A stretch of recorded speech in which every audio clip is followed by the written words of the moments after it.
వారి గురించి, నన్ను అడుగు క్లాస్ వారి గురించి నేను మాట్లాడతా.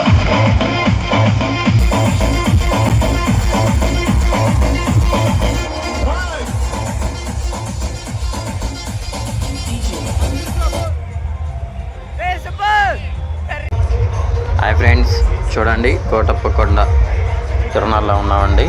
ప్రభలు చూడండి ఫ్రెండ్స్, చాలా బాగున్నాయి. ఫుల్గా లైటింగ్తో వెలిగిపోతున్నాయి. చాలా బాగున్నాయి ఫ్రెండ్స్. కోటప్పకొండ తిరునాళ్ళు అనమాట ఇది. ప్రభలు చూడండి ఫ్రెండ్స్, లైటింగ్తో చాలా వెలుగుతున్నాయి. చాలా బాగుంది friends. Okay, thank you friends. Like and subscribe చేయండి. Okay, thank you friends.